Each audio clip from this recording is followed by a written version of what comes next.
Want help to grow your business? Download BRiN, the world's first business advisor in your pocket. To find out more, visit BRiN.ai or search the App Store today.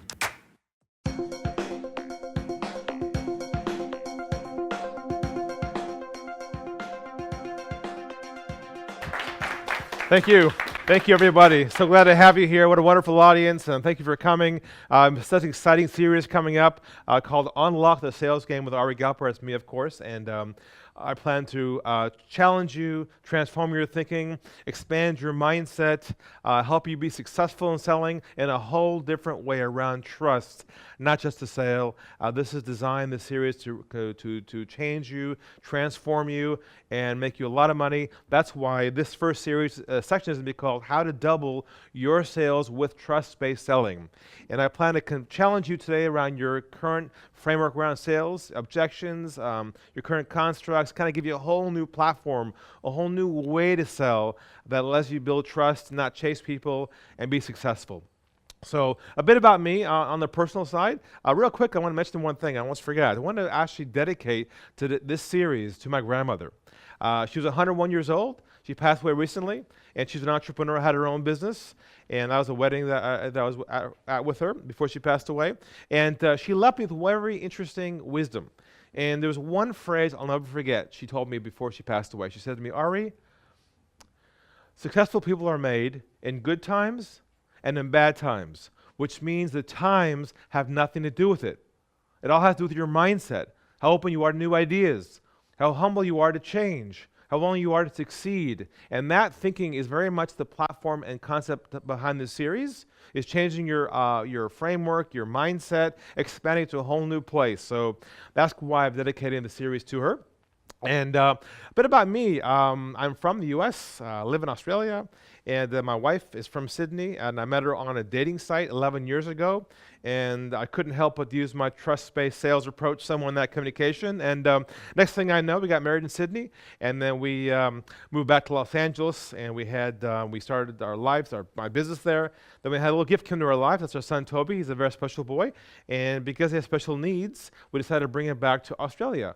We have a larger family over here. She has a larger family, more cousins, more nephews. So we packed up, moved to Australia, and then we had our second son Nathan and our daughter Jamie, and that's the family back at home on the personal side. On the business side, I've been quite a few books already around the world in different countries. You may have seen a series of books by Dale Beaumont called Secrets Exposed series for sales professionals, entrepreneurs, consultants. Also Dan Kennedy, who's kind of a legendary marketing guru in the United States. I'm in all of his books as a sales expert in his series as well. But all the books I'm most proud of, the one most profound to me is this one here. And this is called Lessons from Toby. And this is a book about my son that I actually wrote. When my son was born, after about 3 hours after he was born, the doctors told us that he had Down syndrome. And at first, we had no idea what that meant to our lives. But we realized what a gift we had in our hands. Who in this room knows a Down syndrome person? Anybody know someone? Right? What is the language they communicate with? Do you know? How do they connect with people? Right? It's through love. They're transparent, they have no hidden agenda, they're so pure in the way they communicate with people. I realized I need to learn from him and take his way of thinking and make that the basis of my philosophy around selling, because I think the world needs more transparency, more honesty, and more trust. So I wrote a book about him called Lessons from Toby, How to Stay Centered in Your Personal and Business Life. All my clients get it as a gift, and it's a really, he's the guru behind the guru. He's the foundational thinking behind my concept, but I think very much the world needs more thinking like that in the world of what? Sales, which needs a lot of more trust, more integrity. So that's kind of the concept and philosophy behind where we're coming from today, give you a sense of my background. Unlock the Game is sort of our main brand behind what we do, and we had a lot of supporters over the years. You may have heard of Brian Tracy, a legendary sales expert who's endorsed us for many, many years. A lot of big companies all over the world, big corporates have sales reps who've come to my programs. Names you probably recognize on the screen here from all over the world, and more companies now are now coming our way. Also, a lot of small businesses in every city around the world, in every industry, from coaching, consultants, advisors, software companies, video companies, all kinds of businesses now are coming on board with us. They're realizing that you can't compete anymore on just what you're selling, because the world's got so commoditized. You have to now compete on how you're selling, The way in which you sell now becomes your differentiation point. And that's the whole shift of today, to realize that just selling your product alone, your solution, isn't enough anymore. You have to have a distinction, a difference, not just on what you're selling, but the way in which you approach people. So if you can build more trust with people in your sales process, that will win you the sale over time versus trying to say, hey, my thing's different in this way. Does that make sense? Hopefully it does. So most companies are coming our way because they realize that the world has changed in the last couple of years, and if they don't change the way they sell, they'll be commoditized, chasing more clients, have to fight the whole sales fight. So that's the whole concept behind the talk today. I'm going to get into it right now. I'm going to walk you through on the screen, and you'll see I'm starting it now, of a real basic sales process, sales model, and kind of fill you into how we fit into the whole world of sales, okay? So usually in selling, what happens? Either someone contacts you or you contact them. How many of you do outbound calls? Some of you? Okay. How many of you do inbound leads? Probably some of you as well. Okay, so somewhere in your process, there's a contact, right? Either they call you or you call them. Make sense so far? Then from there, if that contact dialogue goes well, you probably ask them some questions, right? About their business, how they're doing, have a conversation with them, right? If that goes well, what's supposed to happen next? Well, hopefully you get an appointment with them, right? You get together, have a coffee, have a meeting, and next step. And in that meeting, you hopefully do what? You present what you do, right? You present your solution, discuss the problems, right? If that goes well, what usually happens next in sales, right? What usually happens next is hopefully you follow up with them, right? After the meeting, you follow up with them, and hopefully what's supposed to happen next, the last stage? Make the sale, right? Pretty basic, I know, pretty rudimentary, but my hunch is most of you watching this probably fit somewhere in this model. Does that make sense so far? Yeah? Okay, so how many of you right now in your sales life are chasing what I call potential ghosts? People who've said, yes, I'm interested, you presented it well, and now they're not calling you back. You know what I'm talking about? Anybody have right now ghosts in your pipeline who have not called you back? I see a lot of head shaking in the audience, right? So most of the people are chasing what I call ghosts because they got this far. They got down to right about here. And now they're trying to chase them to get right about here.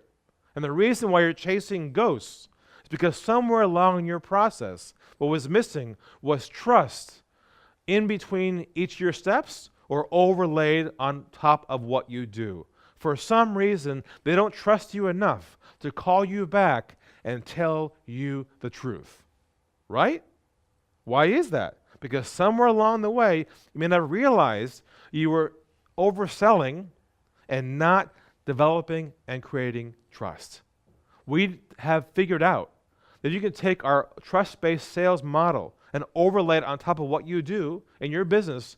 You will get what we call a breakthrough in your business in such a way you can double your sales very quickly, you can chase less ghosts, have more time, and be more effective. So if I could just give you today some interesting, innovative ways to end the chasing game, get more clients, then I think you'll be happy, you'll make more money, and you realize that in many ways what you've been taught over the years is wrong. And what you learn today is by changing that a bit towards a trust-based approach versus just a chasing approach, you'll make more sales. Does that make sense?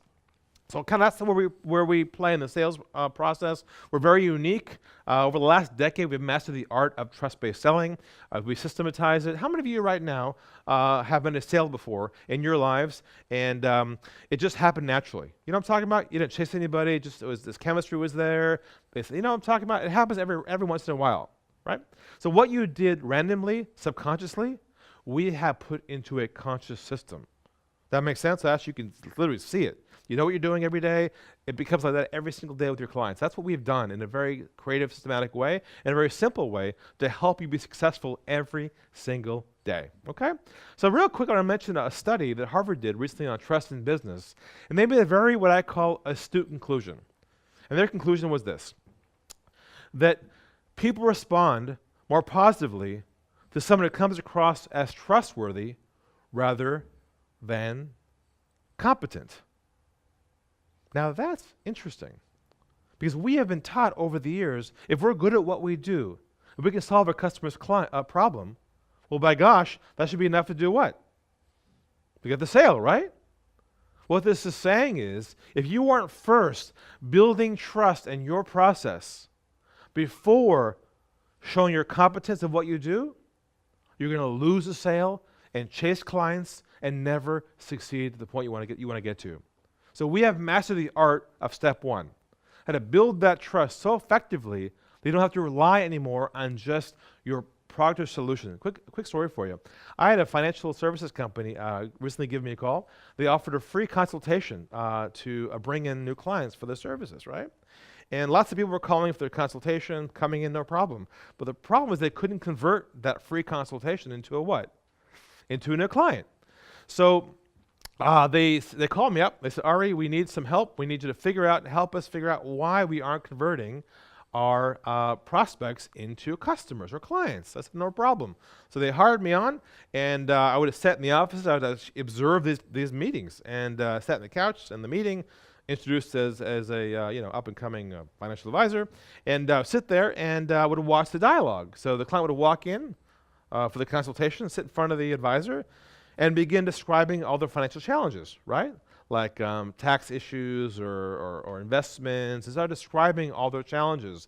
The advisor would basically take notes and write down what they heard as the client was speaking, or possible client was speaking to them. And as the advisor wrote down some of the key problems, when he heard the problem, he'd immediately start doing what, or saying what right back to the client right away when he heard the problem. He started saying what right back to them? The solution, right? Because he's been trained to believe his job is to display his what? His competence. He's professional, he's good at what he does, so he'd be describing back to the person the solution to the problem. So literally it was problem, solution, problem, solution. At the end of the talk, or end of the meeting, the potential client was quite happy and felt fulfilled with the answers. They shook hands, and the potential client got up, walked out the door, and what do you think happened next? Nothing. They never got the client. So what was missing there? What was missing in that communication was building trust. The financial advisor has been so conditioned to believe that his knowledge and expertise is all he needs to make the sale. The entire company is like that. They have no idea or concept that no longer is expertise and competence enough to make the sale anymore. You have to be articulate and clear and have a process and a method for how to create trust in what you do. So he was missing trust building, trust-based languaging. There was no human connection there. And this is a huge wake-up call for consultants, advisors, people who sell solutions, who believe that their competence is all they need to make the sale. Hopefully that'll wake you up to realize in this series that your expertise is important, but if you're not putting trust inside and around your process with a possible client, then you're losing opportunities every single day when you're talking with people. So this whole talk today is about helping you realize there's a whole new space, a whole new area, that a lot of things you do on your own unconsciously. To continue enjoying this presentation, download BRiN, the world's first business advisor in your pocket. To find out more, visit BRiN.ai or search the App Store today.